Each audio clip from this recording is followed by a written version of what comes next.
Okay, everybody got quiet really quick. Hi, guys. How are you? Thank you guys so much for coming to our monthly meeting. So, those of you that are standing in the back, if you guys can sit down, that would be great because we are on Zoom. Are we live, Sebastian? Okay, perfect.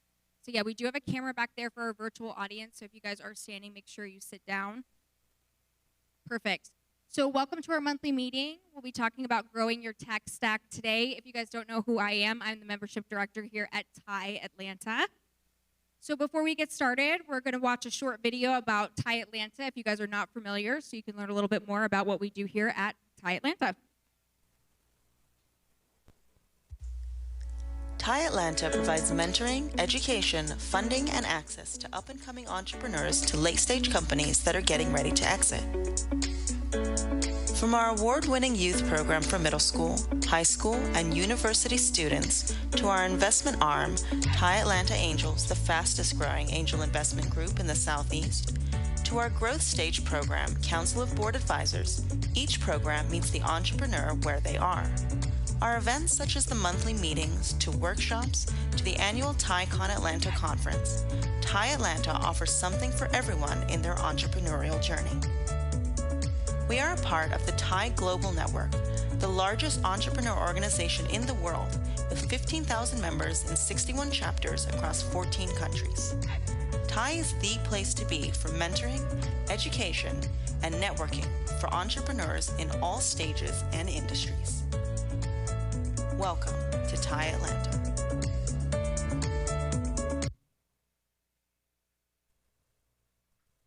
Okay, great. So again, today is a monthly meeting. It's growing your tech stack, but we have a bunch of different, can you guys hear me? Is this a little quiet? Okay, perfect.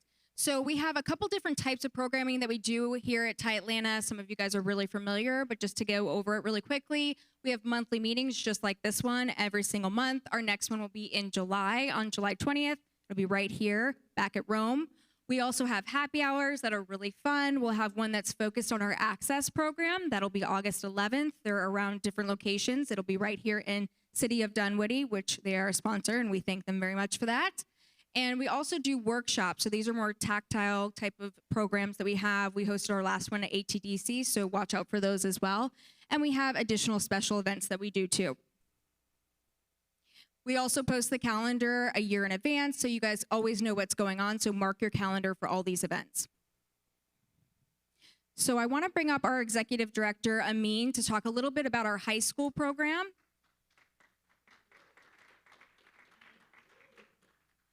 You guys are currently accepting applications for the high school program, right? Okay, so talk a little bit about that. Thanks.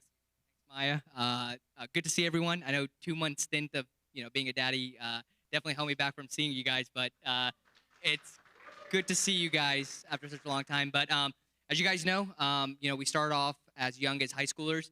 So, and this is again a passion of mine, just being able to help with education through the high school audience and being able to tell them about entrepreneurship and help them get bitten first through what we do at TIE. Applications are open. We're excited to bring the program back. This year, the cohort just finished and we were back in person, so it was very exciting to see the ideas. And for those that don't know, whatever we do through TIE, from like a mentoring mechanism and bringing in subject matter experts, we bring that same process to the high school network. Truly, the parents do enroll these kids. They hate it. The parents are just like, hey, you guys just need to do this, and if we want you to learn from it. But the students actually do graduate because they learn about how to network, how to talk to business executives, and the exciting outcomes of what the program does is that you get internship opportunities. So some of the founders that we bring in, run lean, are looking for great talent, and they're looking for kids that are, that can start lean and support their business and help them with analytics, marketing. I mean, they're more digital than ever. So I would encourage any parent in here that knows a high schooler to join the program. It's a $500 fee, which is a donation to the foundation, so it's a tax write-off.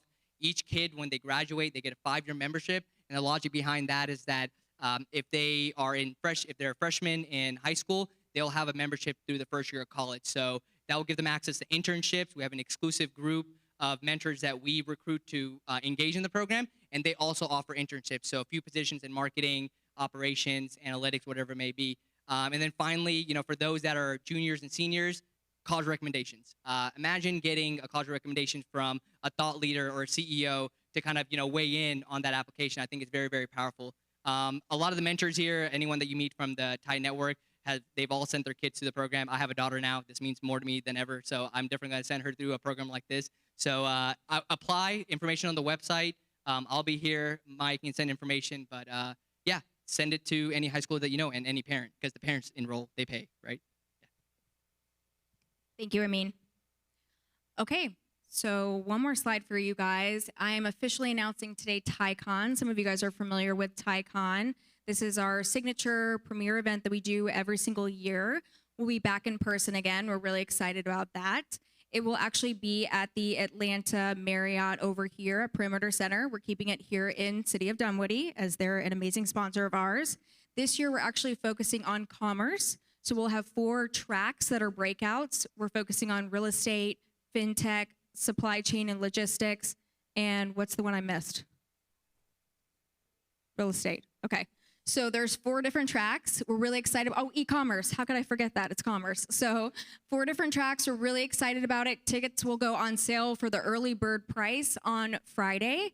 Members, it's $100. Non-members, it's $175. But we also have a bundle where you can get membership at a discount. So I encourage you to do that if you're not a member. So without further ado, Sid, if you want to come up and say a few words to introduce Professor Jagsheth, our headliner. Sid Mukherjee is our current president here at TIE Atlanta. Sid? Thank you, thank you. Welcome everybody to the monthly meeting today. We had a great event earlier celebrating Dr. Jagdish Sheth's Padma Bhushan that he received in 2020. Great program, lots of people were here just for that event. So it was a great honor to do that for you, sir.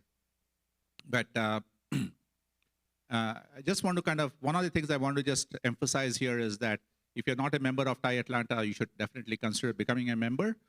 Or if you want to be a charter member, which is a more select group, please consider that as well.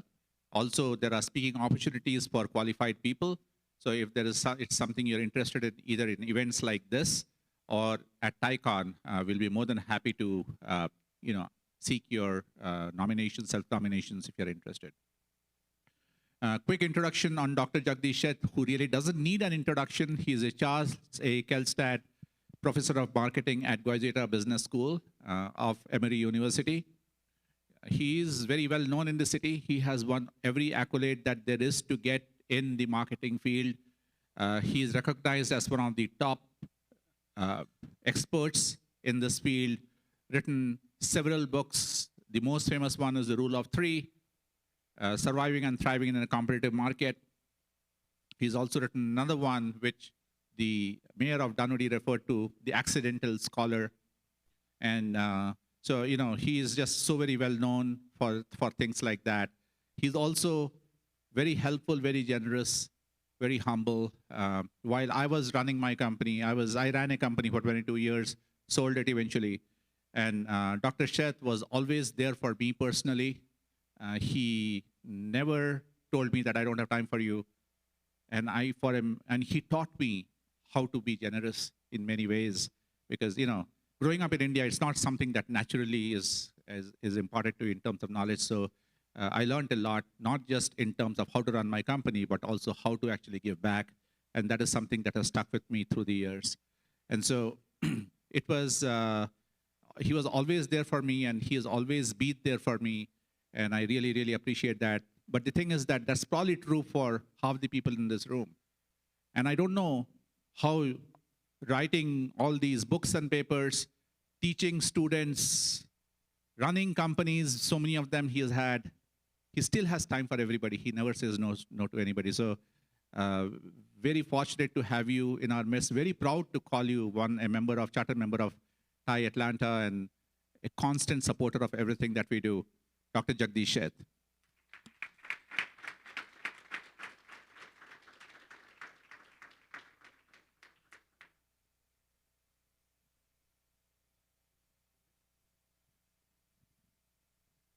So I have no idea what am I supposed to do, okay? First thing I wanted to know is, what does the title mean, Tech stack. And nobody gave an answer. Each one has a different interpretation. So I will take my own take on the whole thing and see how you react, pretty much. There is no better time than now to be an entrepreneur. First of all, post-COVID, many people decided the typical career is not the future. Also, they gave them the flexibility, being at home, let's say if you are married spouses, managing the family, and at the same time. So more and more people decided to become entrepreneurs. That's clearly one factor. The other factor has been very strongly changing demographics. And I'll talk about 4 or 5 things which are creating an enormous amount of opportunities, and we'll line up some opportunities in sort of a framework. The biggest change has been primarily demographics of this nation. This nation is aging like all other advanced countries. Japan is already a point of no return, period. Every month there will be fewer men than last month, and there's nothing they can do. This country also has now slightly positive net increase in the population, but at a very declining rate. Germany is even between those who are born and those who die, and therefore the largest sector to invest anyway, any opportunity, and I'll tell you, formula is the aging population. Healthcare now is the largest segment of the GDP contribution. It used to be about 9-10% in 1980, or even less than that. Today it's about 18% or so, about $5 trillion economy, which is like the 3rd largest economy in the world. So that whole ocean, blue ocean as we would call it, is really a huge opportunity. Similarly, and you will see similarly with aging population, you worry about the health preservation and wealth preservation. So wealth preservation is no longer the purview of the wealthy people, but today an average family needs to invest in terms of retail companies like Edward Jones, for example, and of course Ameriprise. They're all growing very fast in terms of financial wealth management. And now the big boys are coming. Goldman Sachs have their own, Morgan Stanley. In fact, all the top investment bankers are going toward a wealth management in a significant way, including the banks. So wealth preservation, health preservation are the 2 major opportunity spaces. When we grow older, we also worry about security, safety. So we are arming ourselves not only with guns alone, but all the safety mechanisms. So we have all the safety mechanisms of gated communities, for example, having houses with the door as a technology or whatever the technology is, pretty much, yeah, ring technology. It's very fascinating. These opportunities are cropping up quite a lot. So that's clearly one. Second major demographic is equally interesting, namely that, and by the way, on the last point about the aging, the entertainment changes dramatically now. So active recreation is no longer, you cannot participate as an older person into sort of a contact sports. You know, at young age, it's okay to be a football player. At age 40, it hurts a lot. So you become a spectator. Have you seen the amount of money people spend on going to Atlanta Falcons game or any one of these games? So that whole area is growing in terms of active recreation. It has gone from tennis, which is more individual. Tennis may not be lasting that long. Our forecast is more and more walking. There'll be walking marathons, not just typical running marathons, like a 5K we do during July 4th weekend here. Fascinating to see. So there are a huge set of opportunities, active recreation and passive recreation. Passive recreation is even more interesting because kinds of programs that appeal to people, when you have a fully nested family, then situation comedy dominates. But today what is more appealing to people is reality shows. You know, Who Wants to Be a Millionaire? ER is very popular because I will be in an emergency room one of these days, right? Have you seen Justice, Law and Order kinds of programs? CSI Miami, CSI Atlanta, it just goes on. Who done it? You know, I mean, it's very fascinating to watch how the whole psychology of watching on broadcast network, CBS, ABC, and you have all these channels that have come in and now streaming. Mind-boggling opportunities are created just with the one demographic change. And I'll take one more and then get into technology in a moment. The second area is working women households. For the first time in the US, working by the spouse is a necessity, not just a nice thing to do because I like to do something outside. So the typical role of a homemaker breadwinner is changing dramatically. So today, it is not as if the wife is the homemaker and husband is the breadwinner, which used to be the old reality. That's changing. Today, both have to earn money to survive in a metro area. So immediately, it creates a huge pressure on time. Monday through Friday, who is home? 8 to 5. Nobody, right? Well, some people say the dog. But for the COVID phenomenon, the dog is also on his way out. It's too hard to take care of the dog. So people are adopting cats, adopting actually ultimately electronic companions, robots. Clearly an emerging technology that's coming in. Watch AI and its impact in all those daily necessities. That's very interesting. And of course, Monday through Friday, there is a problem because the doctor wants us to come to his or her place Monday through Friday. We can't do it. So many of the people have to have open 24/7. Huge opportunities are creating just in matchmaking. This is just the demographic side. Technology is growing massively. If you look at the companies, social media is only from the 21st century. They're all new millennium companies. You have no idea whether they're Facebook, etc. So here are the 4 or 5 opportunities that I'll talk about, and then we can get into specifics if I have time to answer questions. Sid, I don't know the format, but so we'll do. The first thing is automation. Anything that's manual, automate, period. Automation began with production. It went into distribution, physical logistics. Automation went into commerce, like Amazon, e-commerce, for example. And the last phase where the biggest opportunity is automation of consumption. What, as a user, I can do with technology that I could not do otherwise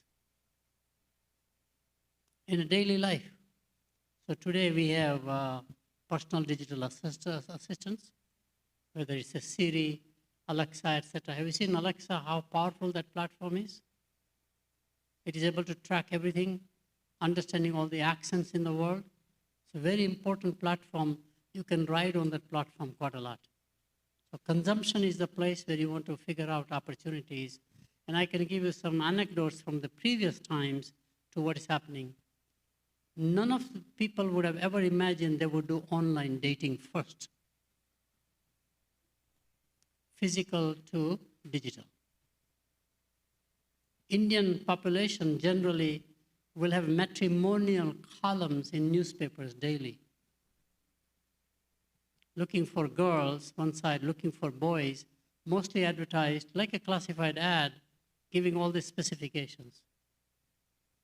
Today, all young people would rather go online first, not meeting somebody in a bar or in a fraternity kind of an environment, very increasing. I think it's a permanent change.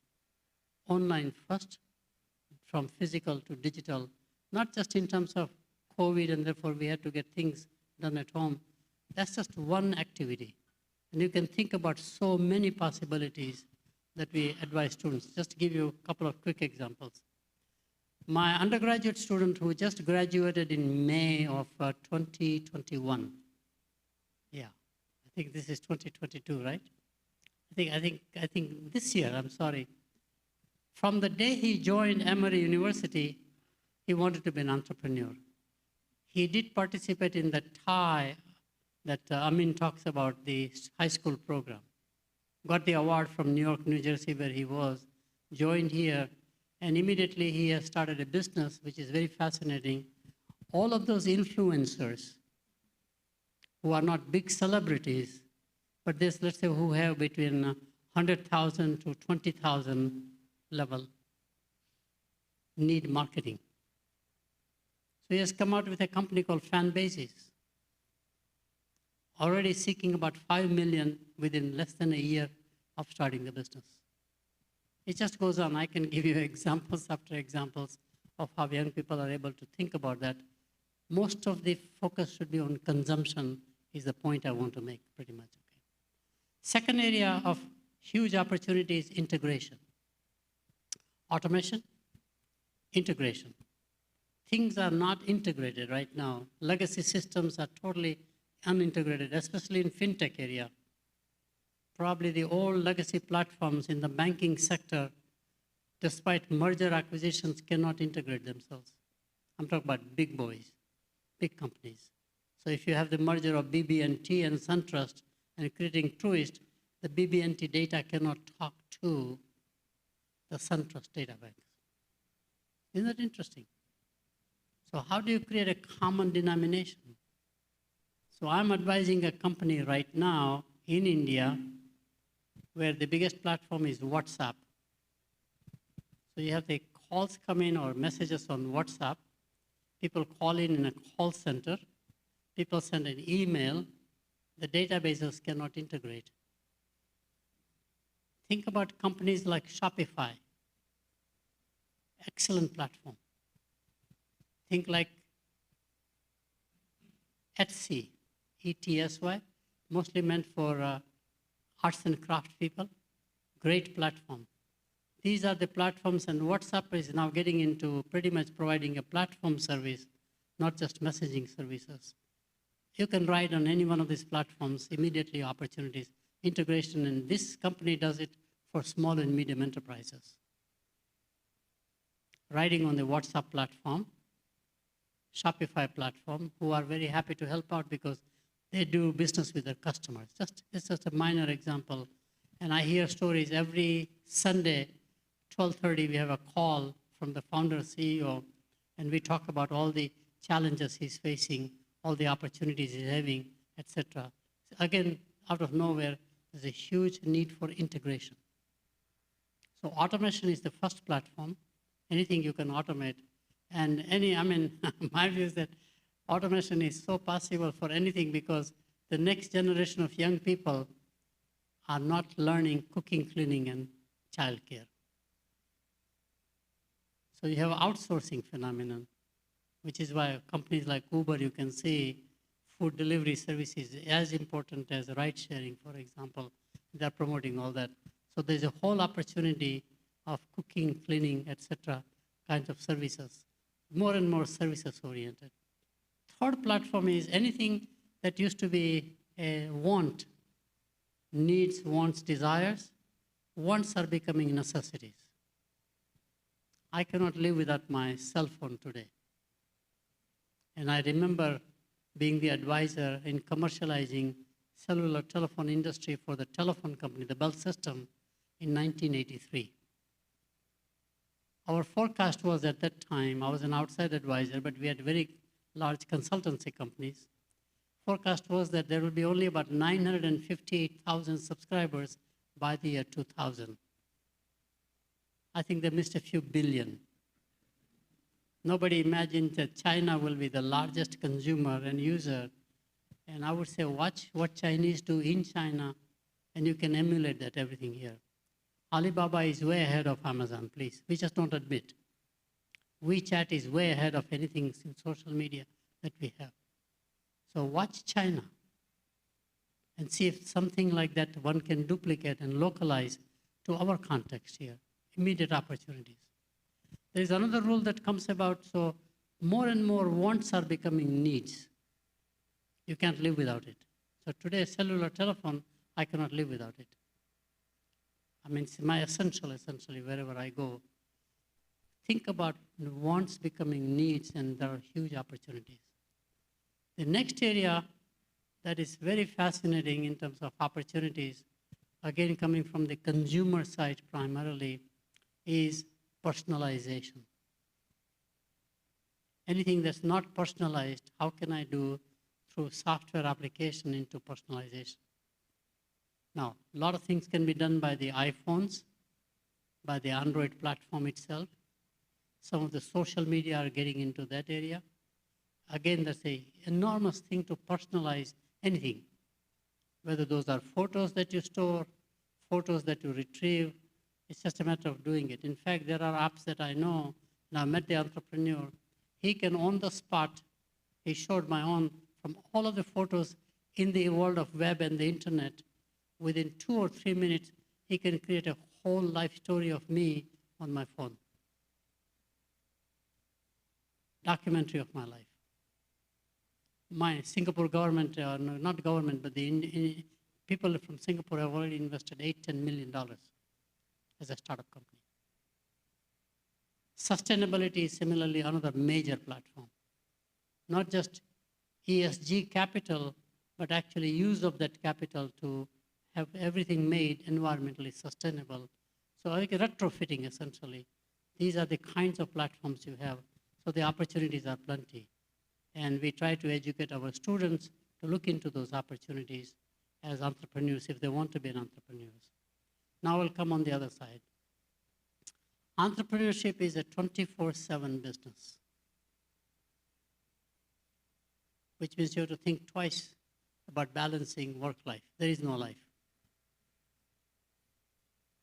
All successful entrepreneurs die twice. So you have to believe in reincarnation theory. Okay? I'm serious about this one. We have seen quite a few who can't survive the first round, but they come back again in the second or the third round. Entrepreneurship is basically driven by your own stamina and personal. It's more like a marathon race, not a 100-meter dash. And in a marathon race, what you need is long-haul stamina, right? So marathon racers, what do they eat before the marathon race? Complex carbohydrates. Complex carbohydrates for business is cash flow. Mark my words. Your cost will come sooner than you think, and your revenue will come later than you think. Period. It's a proven law. So you have to make sure how do you manage your cash flow. Especially when you get angel capital or a VC capital, depending upon the level, you have to be very cautious. The worst mistakes people make is to put themselves on the salary, as if it's a job replacement. It is really ownership where you will make the money, not your income. You have to have some income mechanism on the side. It's fascinating. You have like 17 immutable laws of entrepreneurship that I can tell you. More often than not, you invent here and suddenly end up marketing there. You have seen many, many applications for startup IT in technology-based things. Like Air2Web is a great example. Air2Web was created here by some of our friends. It was meant primarily for ESPN and the Turner Broadcasting people for messaging. It is the largest market is in India. They probably would not have made it in this country, but they made a huge fortune in India. Very large, I think it's almost like 100 million messages a month they do, or even more than that, very large. So think about things in some other place invented there, but market here. Or anything we invent here, think about marketing some other place. I'm skipping some example mentally because I'm advising a couple of startup companies about inventing here and marketing there. That's another law that comes about. And the last one I will just talk about is that if you are an entrepreneur, you want to decide whether you want to be a serial entrepreneur or you want to be a one-time success. Serial entrepreneurship has no emotional attachment to the product or the service. That's it. The joy is creating the value and exiting, starting something else. And worst entrepreneurs are inventors. Most inventors cannot become entrepreneurs. And inventors are very protective. They have a phobia that everybody will steal their idea. So they don't get cooperation from everybody else. Whereas entrepreneurship means there's a whole ecosystem of customers, investors, employees, and you know how to leverage them in a positive way. And sometimes I find that corporate consultants, people like me, advisors, want to be entrepreneurs, which is the worst mistake you will make, okay? We can give advice, but we don't know how to do it. A typical problem I find. So inventors are not as good entrepreneurs, and managers usually of a companies are not good.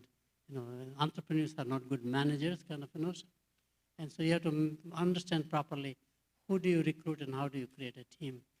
Last point, and I will stop here because I can go on forever otherwise, is that the biggest disputes in all startup businesses are not on value creation in a team of co-founders, but value distribution.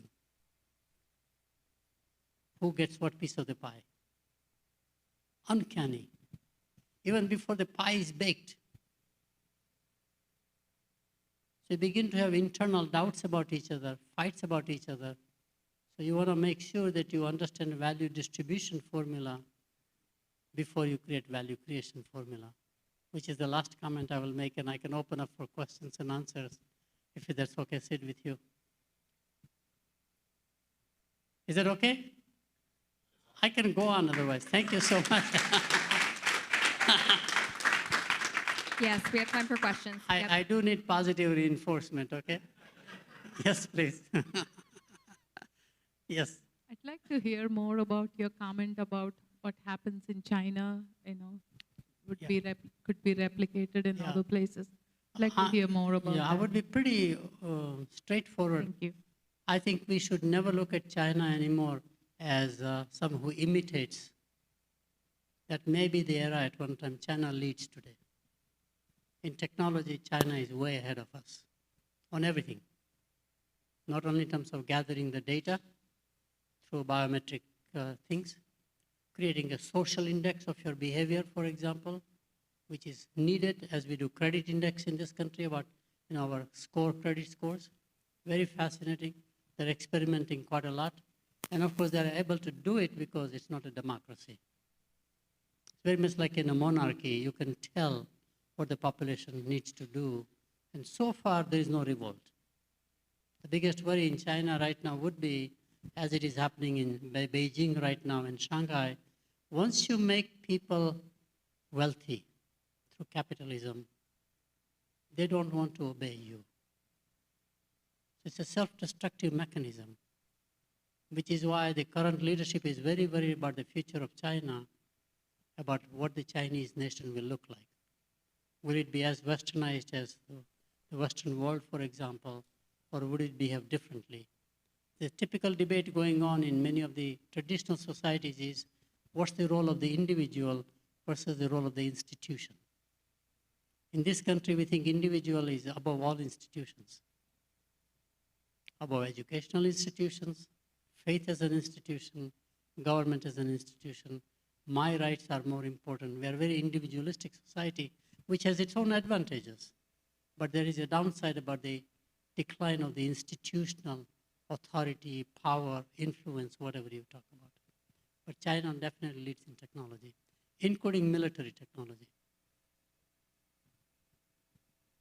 In fact, we have an institute called India-China-America Institute. Trilateral relationship is going to be more important to understand than bilateral. And the three nations are China, India, and America. So China and America has already negative relationship.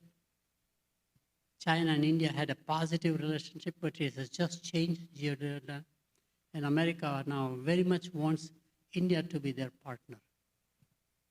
So you see the Quad, Australia, Japan, India, and America. It's more than what they are announcing. There's a lot more depth into that happening, mostly controlling the Pacific Ocean. Everything is pivoting toward Asia side right now. And I have a strong worry, and I'll be open about this whole thing. Usually I don't speak in publicly, but my worry is that things will be in Asia where there is no future of a war in Europe. European through EU has pacified themselves. That was the dream of Churchill to say, can we become United States of Europe so we don't fight against each other? There is no war in the Middle East. There will be skirmishes, but there's no major war that will become like a third war. No Latin America that we see in our crystal ball, but Asia very likely. There are 4 or 5 hotbeds, and they can erupt very quickly. It's very much like the California brittle climate, dry weather, and you can have a fire that goes out of control once it starts. And usually fire is created by outsiders who are either innocent, going to Yosemite Park, for example. They don't know how to do camping properly, and they leave something behind that creates one, or it could be intentional even. So I'm right now watching very significantly, and I find that Singapore is emerging as the Vienna of the new Cold War, which is US and China. And the race will be toward technology. It's no longer ideology. So I have a paper actually through this institute, and I'm thinking about posting it now. Timing is right, even. So that's the reality. Watch Asia as an action area for everything will be very important. While we are occupied with the Russia, Ukraine right now, but I think that'll be over in no more than 6 months. There will be a ceasefire within a month is my forecast. They will come to the table and will negotiate. The settlement we don't know. There are some forecasts, but that's what's going to happen. So watch China, please, for technology. Yes, sir. Yes, I found interesting your description of an entrepreneur and an inventor, and they seem pretty different, right? The Yes. inventor wants to hold on to things and not share, whereas the entrepreneur doesn't get too married to the product or the business and wants to build it up, sell it. But unfortunately, in our world, those two people, or those two groups of people, need each other. So how do they come together and find Yeah. a partnership where you have both the need to love the product Yeah. at the same time, the need to love the business and the A exit? very, very good point. This was probably the biggest issue that came in the first dot-com boom in the 90s.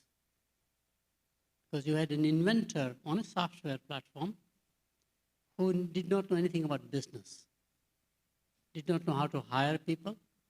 He or she needed an entrepreneur of some sort. Now the question is, what do you do with him or her? It turns out that you make a CTO title-wise. Okay, typical, not the CEO. And as a CTO, he's given the role from technology perspective, because that's his brain power, pretty much, but isolating otherwise. I can give you examples. Germany is the inventor of automobile engines. Carl Benz was one of the brilliant guys, but absolutely impossible to work with. People just would not work for him. So ultimately, it was taken over by an entrepreneur who was a Russian person, actually. During the Tsar and the communist thing, he moved over. Mercedes' name is the daughter's name of the entrepreneur. It's interesting stories. I can give you stories about HP. I can give you stories about all the large corporations where you need the entrepreneur more so than the inventor. But you can still keep the inventor in place. Otherwise, you buy him out. Give royalty of some sort. There are mechanisms of managing, pretty much, yeah. But it's very tough to balance the two sides. Yeah, please.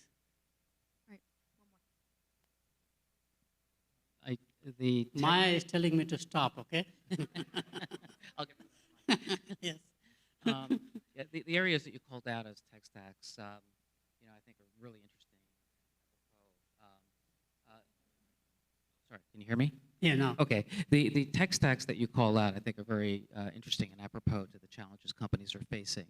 I guess the question I have is, so many companies suffer from the siloed mentality across the functional domains. What are your thoughts on avoiding creating technical silos by adopting these different areas? It's very tough.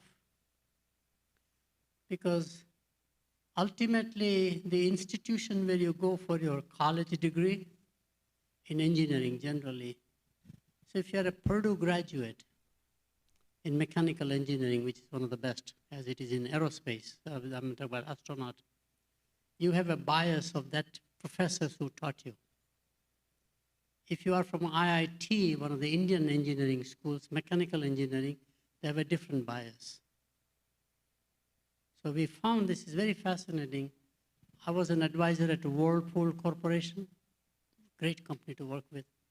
And every month I will go out as an advisor, in-house advisor.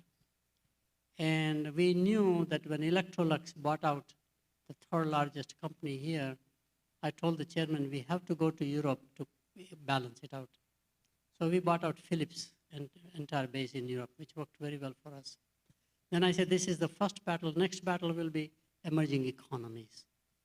So you have to go to India or China. China was emerging because it's pre-1997, you know, all the stuff. So, or 91, 92, somewhere around that time. So we went there, found a company. How do you get paid for the license fee?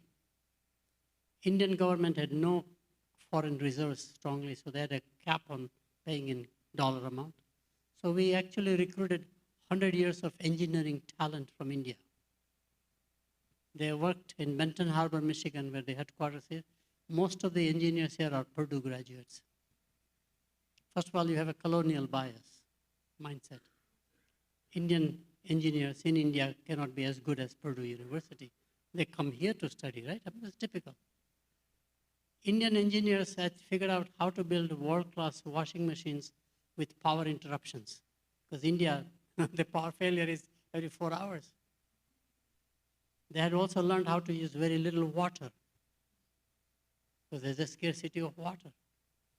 So they designed washing machines in a very different way, and suddenly the two teams began to work together. So the only way to motivate technical silos is to give up the loyalty of your silo and learn something else. So if I'm a mechanical engineer, can I learn electrical engineering? If I'm an electrical engineer, can I learn software? Hardware and software are difficult.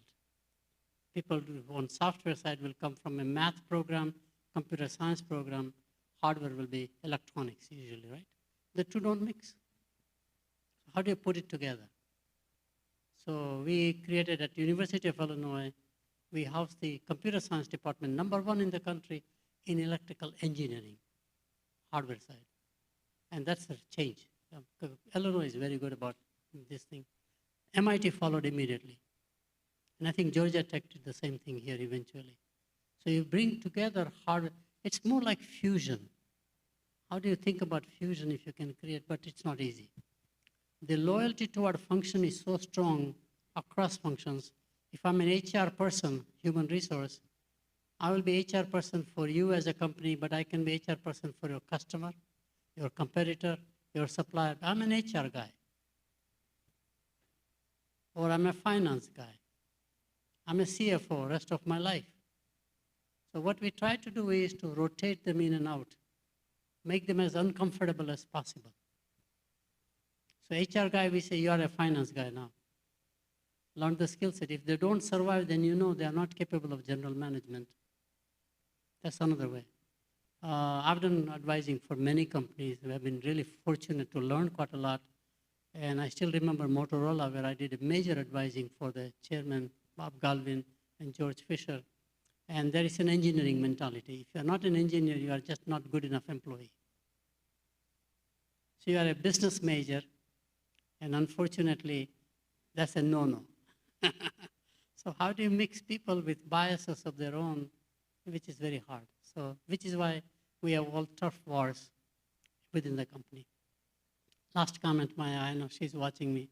So I'll just no, that was very much so unfortunately, on point. I have a book out called The Self-Destructive Habits of Good Companies, or 7 Bad Habits of Good Companies. One of them is internal turf wars. That all arises from loyalty to my function, not to the product, not to the geography, not to the company even. I'm sorry, I give a long answer, so I'll stop here. Anything else, Sid? Oh. Nope, that's it. Now, I have to listen to this gentleman, okay? I know him. Yes. Like I said, it's great to see you again. And congratulations. And it's wonderful. Every time you talk about the future, it's really been excellent to hear you over the years and the decades, I guess, that I've known you. My question now is, given the things that are changing, in the past decades, the whole idea was that globalization has been the way that companies have been doing things. That's the supply chain. That's what's going on. But what we're hearing now is that, okay, that's completely reversing. And I'd like to hear your thoughts and comments on what opportunities that causes. Where do you think that's going? And is it really turning around from a supply chain standpoint, whether it's globalization or what? Right. I think it's really re-globalization, not de-globalization, clearly. I think we are learning that depending on one geography or one location for scale economies, for different parts addition that you do, maybe putting too many eggs in one basket and that basket may collapse, as it happened during the COVID time period, or China-US relationship going from positive to negative, etc. So the idea is that how can we create distributed sourcing or distributed manufacturing? Which is why companies like, what's the biggest contract manufacturing company out of Taiwan? Foxconn.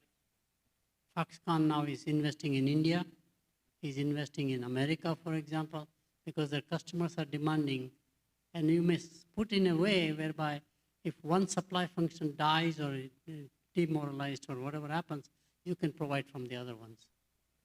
At Motorola, when I worked for the semiconductor division, I was shocked. Semiconductor goes from Schaumburg, Illinois, whatever they make it, to one country. It rotates in and out of this country 6 times. We'll go to Malaysia, East Kilbride is my memory.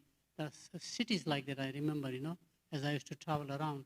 So today the model is, say, localize as much as you can, and you learn how to do economies of scale at that local level.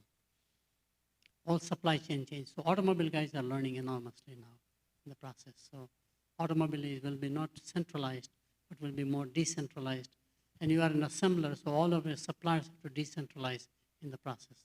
That's clearly one thing. The other one is to create buffer stocks, which means you as a supplier are worrying about your own supply function, so you store in a warehouse. The buffer stocks often becomes extra cost. That's the key debate going on, whether you should manage that way or not. But we think given that today technology can be so global, I can do distributed approach. Silicon Valley does it. So today, Silicon Valley companies, the typical FANG, will operate in India, real time. There are workers working, pretty much. So I can have distributed, very well done through technology platforms also. That's one more. I will tell you last comment. And one time we all thought in the 80s, think global, act global. World is the same. Then we came out, Honda actually came out, think global, act local. Glocalize as it is called. Now the idea is really reverse, which is what I'm doing quite a lot of research. Think local, act global. Especially in edible products, every country has unique recipes. Every city has a unique recipe. There are street vendors everywhere in the world. People line up in the morning to have their breakfast from that one guy, or one person. Can you take the recipe and make it into a scalable, globalized product or service? Huge opportunity. Does that mean that we no longer have to worry about what we were consulting and strategizing on with companies with the just-in-time supply chain? It's no longer. It's now just in case, stock up, have your buffers, just because of the current situation. Absolutely. I think the current supply chain is partly man-made. I think it's more intentional than we think. The alignment is not done well, but it's a matter of time before it will happen. And this is where some countries may have an advantage because they already localized. Europeans had localized a lot more before the EU was created. So Europeans can manage because they have factories in Germany and in France and in Italy and in Netherlands, wherever they are. So they can manage much better than we can manage. Ours was very globalized in architecture. Thank you. Okay, I'm sorry. I can go on, but I have my colleagues here as panel members. I need to give time to them also. Thank you so much. Thank you. Thank you. Thank you so much.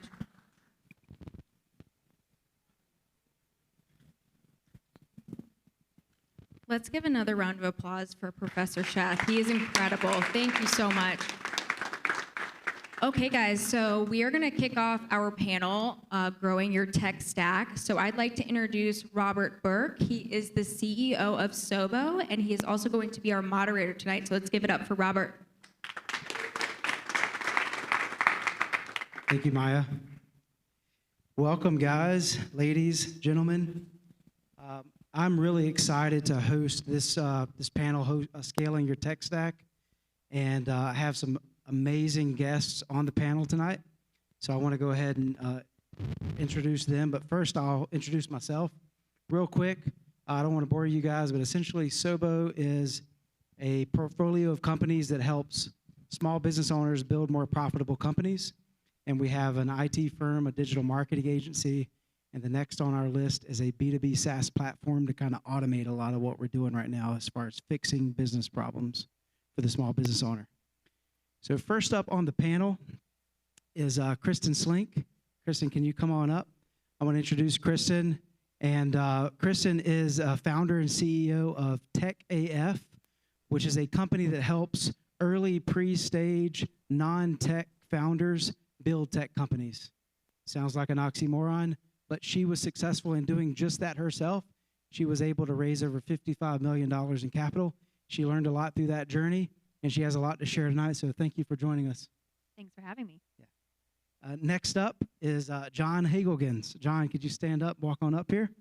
John is a co-founder and former CTO of Greenlight, which is a multi-unicorn fintech that was successfully launched the world's first, I think it's the world's first, banking app and debit card for kids. John, thanks for joining us. You're welcome. So I have a few questions for you guys, and then we're going to turn it over to the audience for some Q&A. And I'll hold this mic really close so you guys can hear me in the back. In the far back, can you guys hear me? Mic check. Server, you hear me? Okay. How do you plan your growth strategy with technology when you're starting your company? Kristen, can you go first?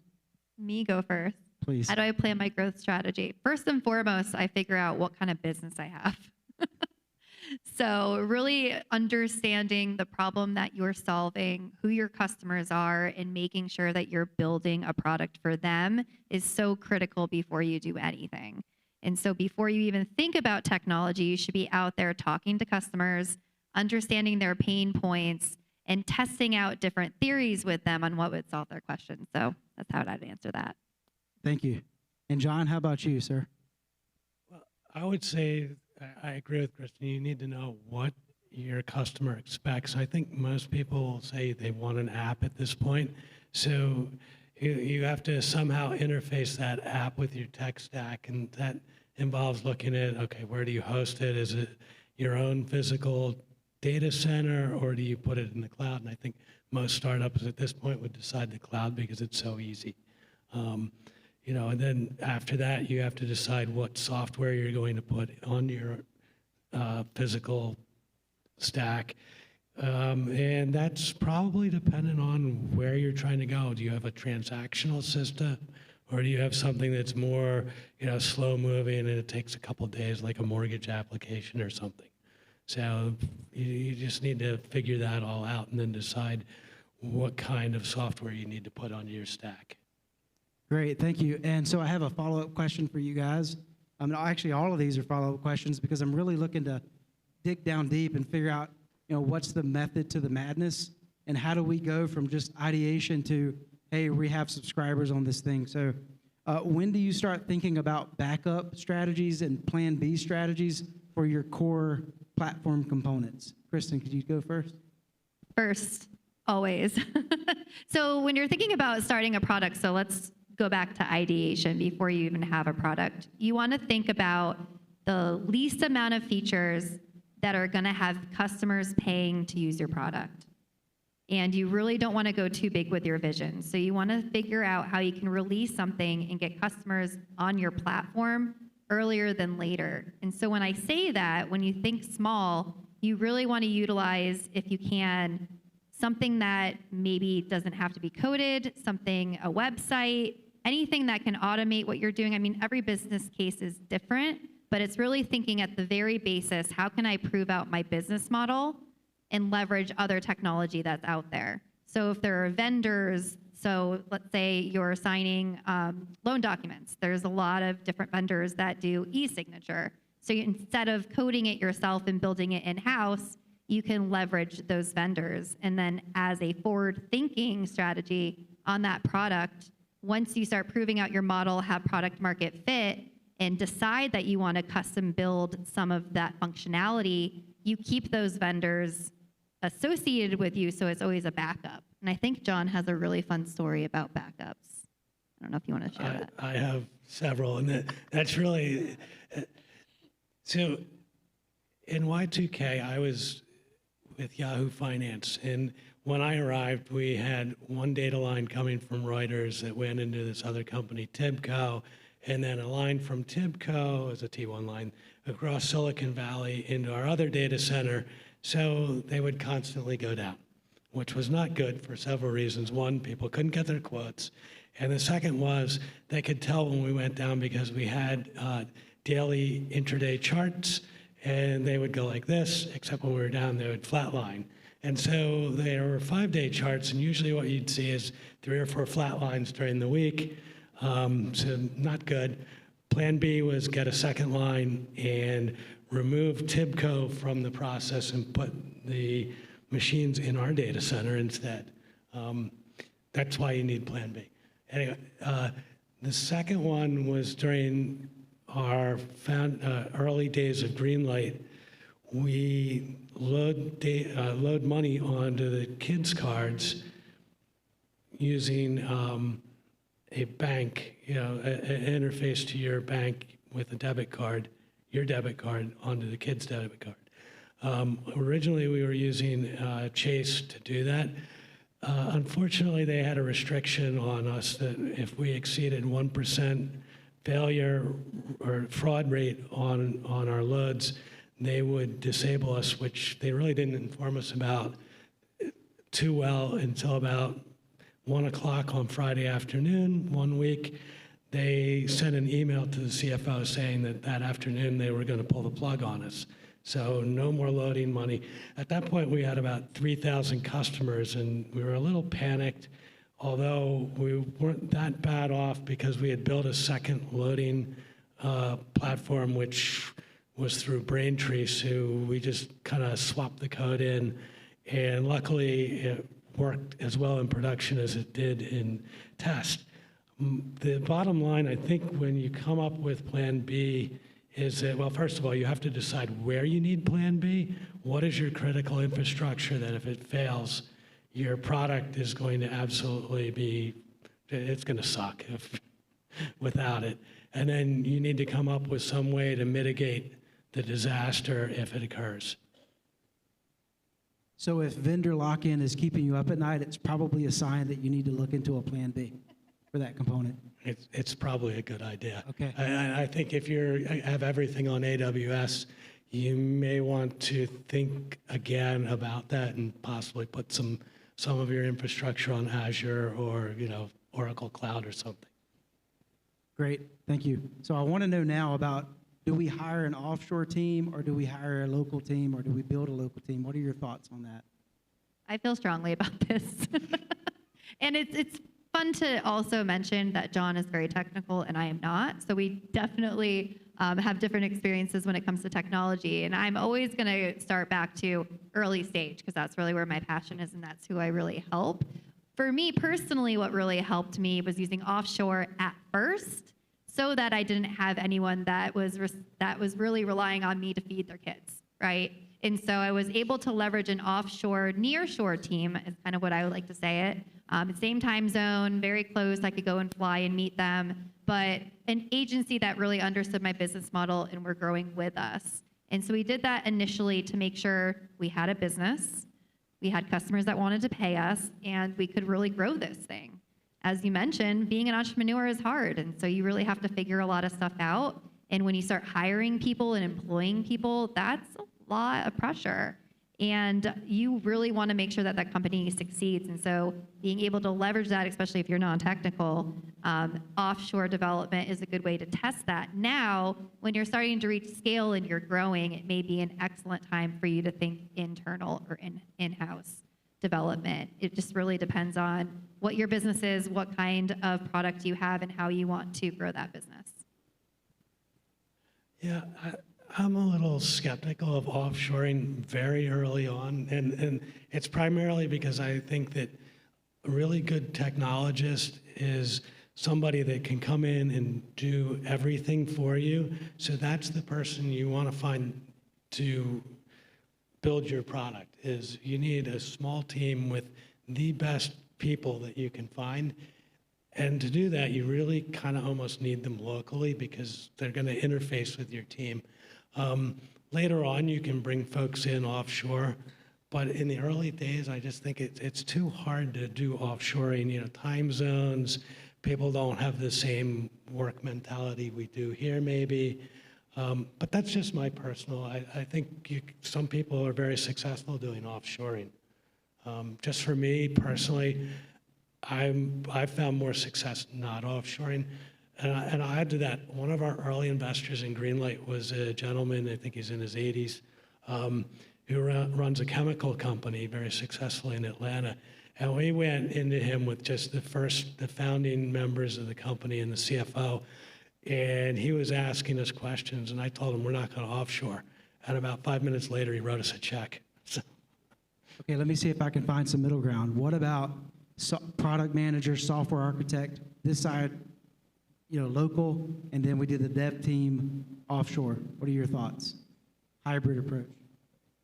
Trying to find some middle ground somewhere in this. Still going back to this over here. So if you are not technical yourself, be prepared if you're not funded yet that you're going to have to give up equity to that person, the technical person. So just wanted to put that out there too. That's the reality. If you're not technical yourself or surrounded by someone who's equally as passionate about the problem that you're solving, it could be very difficult. So be prepared to bring in a co-founder and give up a little bit of equity. And then you're talking about just later stage. So you're not going to start off with a product team. You're not going to start off as a product manager. And so you really have to wear those hats yourself or find a compatible co-founder that's going to wear those hats too.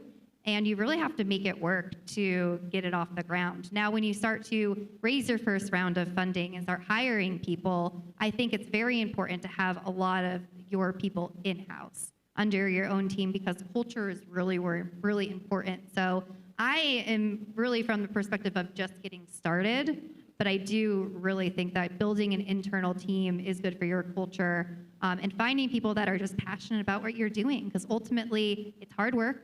It's lonely, and you really have to have people around you who are compatible. So if you're feeling down, that person needs to lift you up. If you're really excited and that person seems down, you got to lift them up too, right? It's all about teamwork. It's lonely at the top, right? Yeah. Got to have the team. Okay, so another question: how do you guys feel about low code or no code? Do you want to go first? Sure. I think low code, if it's done right, could be quite beneficial to you as a startup. Maybe you build, a prototype in it, and you can use that for your system to start off with. Eventually, you'll probably need to rebuild the system without using low code, no code, at least in its current iterations. I think it's a good way to go if you really want to get rapidly in the water with your systems. I feel very strongly about this.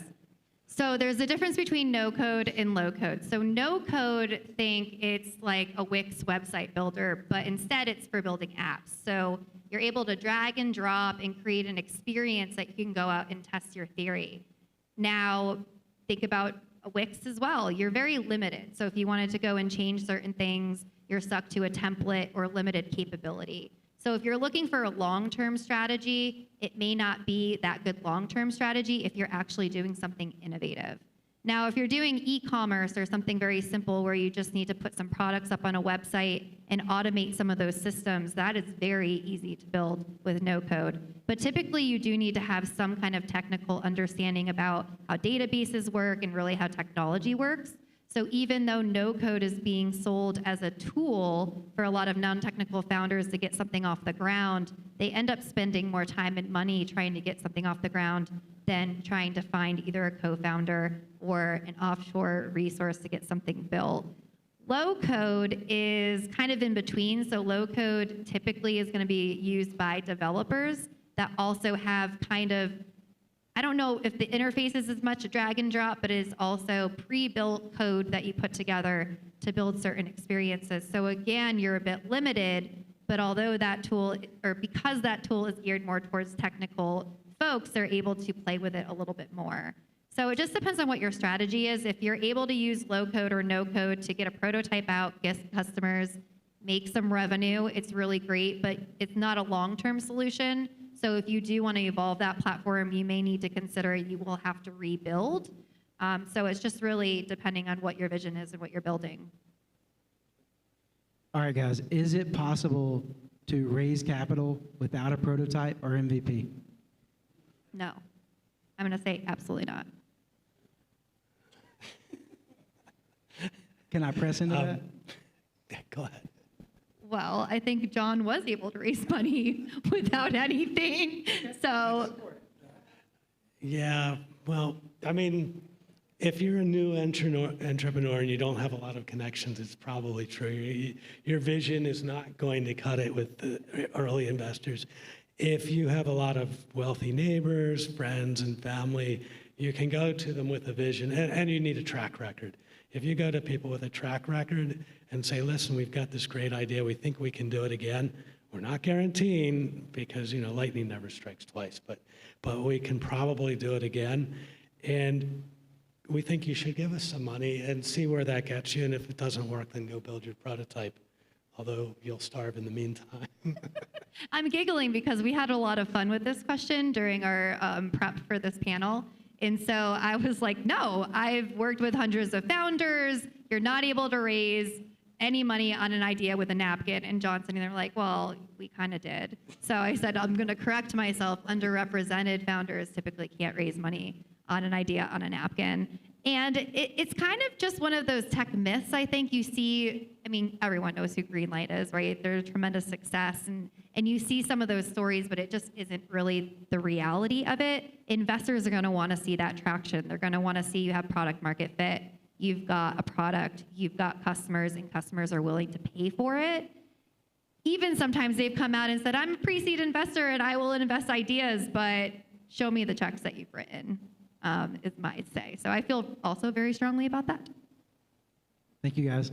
Okay, so next question. Where do you host your system? Do you put it in the cloud? Do you put it in the data center, mom's basement? How do you make that decision, and which way do you go? It's really a hard decision. I think for most people, it makes sense to put it in the cloud just because it's so easy to scale things. It's so easy to bring them up. It's so inexpensive. I mean, you can go to Amazon and as a budding entrepreneur, they'll give you free stuff, kind of they're a drug dealer, really. They give you free drugs, they get you hooked, and then you can't get out of it. But I mean, honestly, if you look at how much you spend on Amazon, it's very cheap until you get big. And then it gets very expensive quickly. But at that point, hopefully you've got enough money to afford it. Or if it gets way too expensive, you just pull it out of the cloud and put it into your data set. I think early on you want the cloud. Cloud all the way. And I would also say the caveat is always going to depend on what you're building, right? But as a non-technical founder, if I would go to my trusted advisors and I would ask, would you put this on the cloud? But I would say more often than not, that's where you're going to be building. Yeah, unless maybe you're building, some government system or a healthcare system, that needs ultimate security. And even then, probably you could get away with it on Amazon. They've secured government sites as well. Amazon also gives credits for early stage entrepreneurs too, so it's just a really great platform to use. So how do you know what's the right tech for your business? As a non-technical founder, I would look to my tech team. So I've always surrounded myself with mentors and advisors who are technical, so that way I do have other opinions. So I would lean on the technical folks. So I'll go back and look at a couple of examples of companies that I've worked with or for. One guy built a system, and he's non-technical. He was the CEO of this company. He built everything in Python to basically allow used car dealerships to put their cars on the web and have people bid on them. And it was a horrendous system. I mean, thousands and thousands of lines of awful spaghetti Python code. So that was no good. It never worked, and his company failed. Another company I worked with was building Bluetooth, an interface for Bluetooth devices to put on, to attach to seniors, so if they fell or needed help, kind of like I've fallen and I can't get up devices. He built his system also on Python, funny enough, thousands of lines of spaghetti code that never went anywhere. So I think my takeaway from this was, if you're the CEO of the company and you're building your own software and don't have a rigorous background in computer science, you may want to rethink what you're doing and hire somebody that at least can look over your shoulder and make sure you're building things properly. Awesome. Okay, before we open for questions from the audience, I would like to know if there's anything else you guys would like to add based on your experience. How do you scale your tech stack? Give some pointers to the folks out here that came out to hear this. Either one of you guys can go first. I'll take it. I think what you want to do is kind of take the old IBM approach early on if you're building software, and kind of take stuff that you know works. You don't want to really be on the bleeding edge most of the time. So for example, we use MySQL in Greenlight, and I think they're probably still on it, I don't know for sure, which was hosted on RDS in Amazon. We could have gone with one of the newer databases like, I don't know, maybe MongoDB or something, but we just felt that as a transactional system, we should use something that we knew was bulletproof. And so my sense is that you don't want to be too bleeding edge, even though it's tempting and it's nice to put on resumes. If you see the technical people and you're using all the latest of everything, they better have a good reason why they're doing it. Thank you. Kristen? I'm just going to keep saying the same thing. Build lean when you start, scale when you start to grow, and have different systems to put in as a fail-safe, especially if it's something very critical to your business, very critical to your user experience. You want to make sure that you have either a manual workaround or a backup system to come into place, because the last thing you want is for your application or your technology to fail for your clients as you're scaling. Okay, thank you very much. And guys, I press into these folks as much as I could. I'm looking to you guys next, so please ask some questions. We want to get as much out of them as we can. Right behind you.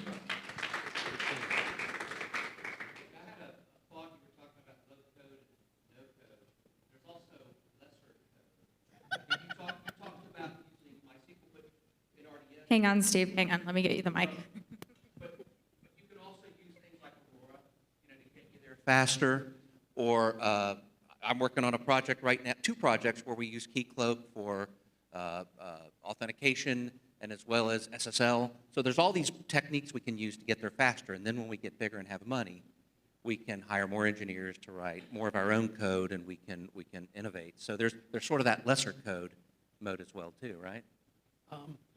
Yeah, I mean, Aurora is MySQL on. I think what they do. But you don't have to set up anything, right? Well, what's really nice with Aurora is things like replication, for example. So if you want to replicate from one data center to another, you basically just set up a new VPN on the secondary data center and throw an instance of Aurora up there and tell it to send the data over, and you're done.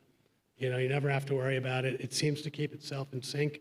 I never saw it fail, whereas with MySQL replication in the old days, you had to resync things manually. It was a total pain. But it's a great way. But yeah, you costs a should- little more money, but it's a way to get there faster, less code. Totally worth it. Yeah, I mean, I think, you know, the amount that you're paying extra, rather than going through the pain of having to do backups all the time, well, you still need backups, but restoring a backup in the middle of a production day is not a good thing. But if you don't have money, make sure that you're building features that your customers are going to pay for.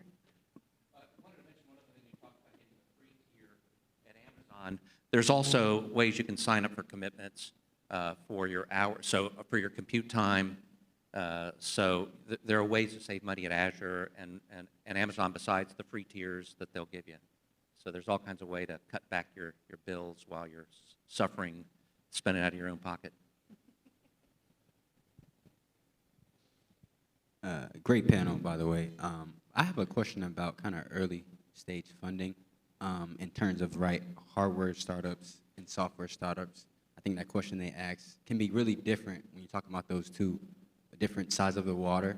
But from a hardware side, you know, I guess just as far as the opinion goes from an investment standpoint, what is the best way to approach that conversation prior to getting paying customers, right? You may have a prototype, you may have a working MVP, you may have a great product market fit, you might even have some great partners, right? But how do you convince investors at that point, I will have paying customers, or is that something I should even say, right?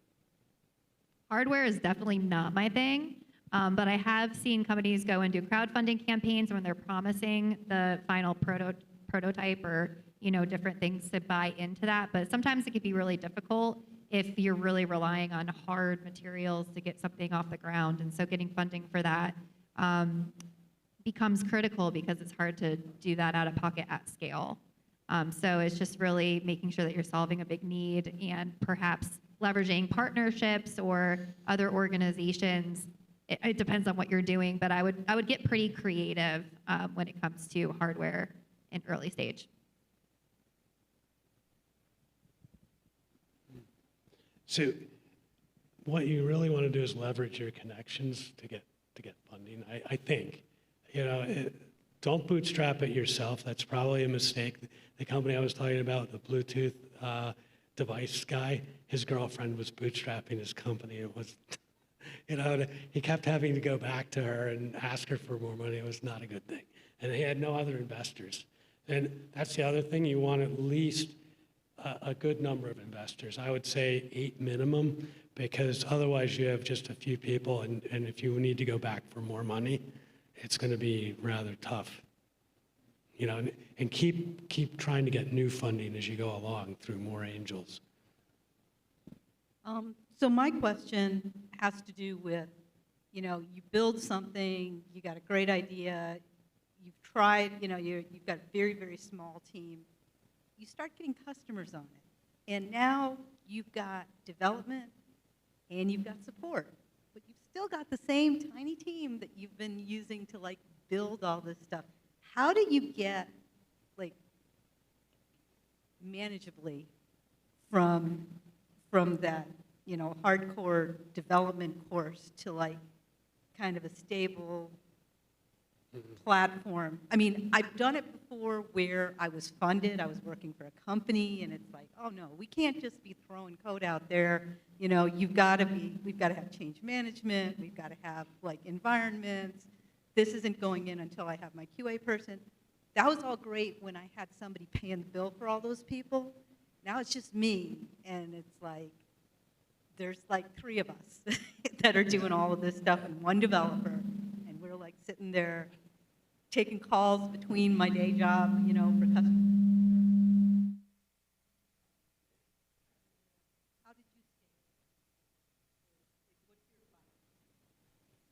I've been that person of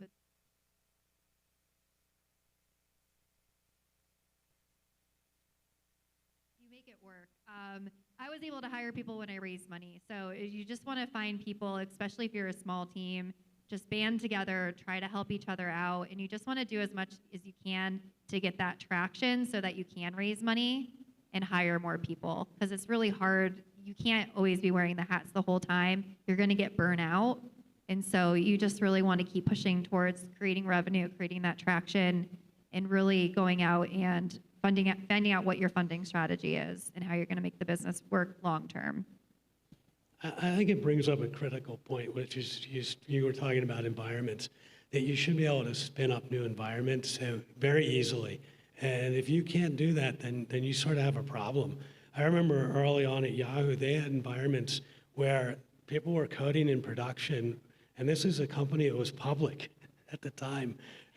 Oh, it was very bad. I mean, so we had to quickly fix that, and you know, we had to build a whole tools team that then came up with ways to reproduce builds. I mean, we had, I forget how many libraries, it was like 10,000 C++ libraries or some crazy amount, and they were all like intertangled. It was you couldn't reproduce it, builds at all. So critically, you should be able to spin up environments. If you bring new people on, it shouldn't take them more than a day to get up and productive. If it does, then you need to work on that. It's very important to get that right.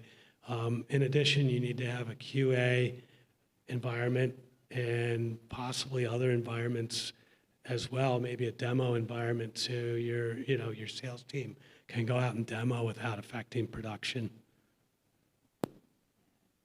Okay, we have. Hello? Okay, great. All right, we have time for probably one or two more questions. Does anybody else have questions?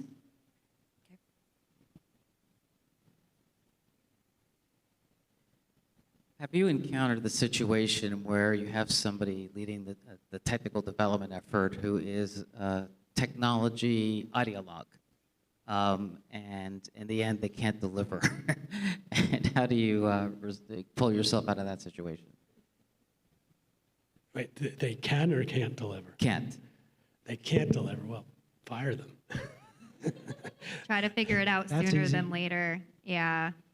Because you really want to make sure that you're checking up on the work too and not just sending them off and then having them come back 3 months later with deliverables.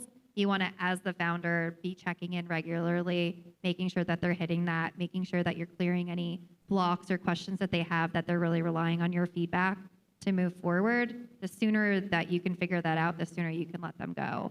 But the longer that you persist that and maybe think that person's going to come around, the longer it's going to persist with the rest of your team. And so what did they say? When you have a bad apple, it makes all the other apples bad. And so be careful with culture. So I'll make an example with an American football player, Terrell Owens. I don't know if you remember him.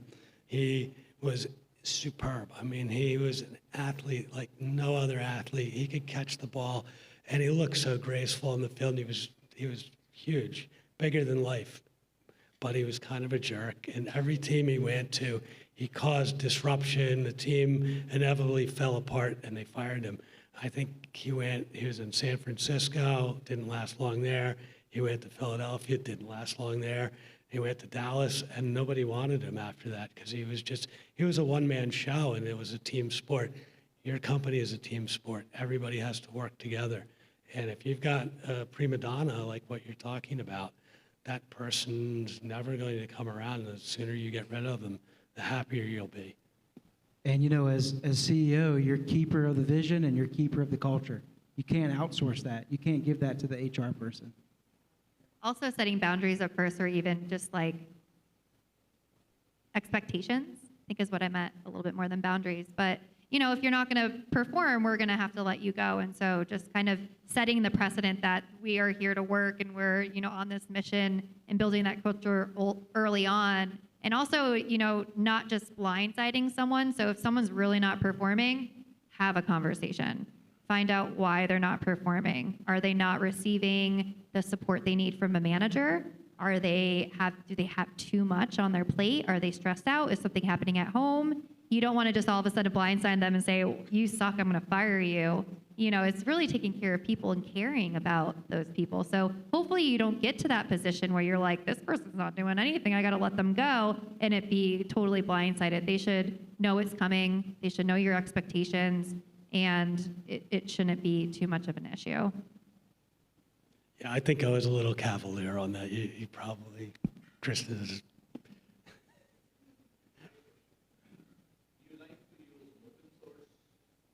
Do you like to use open source software, or do you try to get something which is kind of more proprietary, if you will? And what are the upsides and challenges with both approaches? I've used both. I mean, the open source has been great. I remember pre-open source, it was hard to get manuals. You couldn't train yourself basically. And then Linux came along. I remember I downloaded an early version of Slackware in 1991. Maybe it was 92, and it was beautiful. Nobody had ever seen anything like it. At the same time, companies like Microsoft make some really good software these days, so it's worth investigating that as well. I mean, if you're going to do something with .NET, I mean, that's great. Greenlight used Node.js as our primary back end, and on the front end, we had Apple, iOS, and Android, so it was Java and Swift. Love open source. What you love? I love open source. Well, yeah, and especially it's early free. stage, proving a point. I don't think, unless your business model depends on your IP, I think that you can get out there, test things, especially leverage open source to prove that you have a market, and then start thinking about IP. But again, it's going to depend on your business model and what truly you're doing. So don't take that advice for, sometimes you have to get that IP first. Does that scale using open source, or what are the downsides of open source? At this point, I don't see too many downsides to it, unless you use something very esoteric. But if you use something that's got a great community, you can kind of look at how many check-ins have been done on GitHub or something and determine, is it an active project that you're using? I would say you're pretty safe usually, and make sure they have like some kind of way to get help if you've got a problem. Open source is good too. If there's a real problem, you can get in and see what's going on in the code, whereas if you just get a bunch of libraries from some company and you have a problem, then you're going to have to definitely go to their support and their engineering, and it could take days or weeks.